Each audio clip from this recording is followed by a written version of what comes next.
AP వ్యాప్తంగా sub registrar కార్యాలయాల్లో రెండో రోజు ఏసీబీ సోదాలు కొనసాగుతున్నాయి. నిన్న అర్ధరాత్రి వరకు తనిఖీలు చేసిన అధికారులు ఇవాళ కూడా కొనసాగిస్తున్నారు.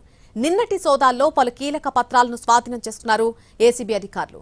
విశాఖపట్నం, విజయనగరం, ఎన్టీఆర్, పల్నాడు, ప్రకాశం, చిత్తూరు, కడప, అనంతపురం, కర్నూలు జిల్లాల్లోని సబ్ రిజిస్ట్రార్ కార్యాలయాల్లో అక్రమాలు జరిగినట్టుగా గుర్తించారు అధికారులు. జిల్లా రిజిస్ట్రార్లతో పాటు సబ్ రిజిస్ట్రార్ కార్యాలయాల్లోనూ సోదాలు నిర్వహించింది ఏసీబీ. రిజిస్ట్రేషన్ల ప్రక్రియల్లో భారీగా అక్రమాలు జరిగినట్టుగా గుర్తించారు ఏసీబీ అధికారులు.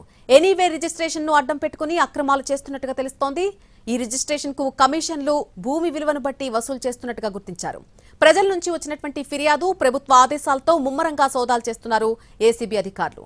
అంతేకాదు ఏసీబీ అధికారుల తనిఖీల్లో పలు కీలక అంశాలు బయటపడ్డాయి.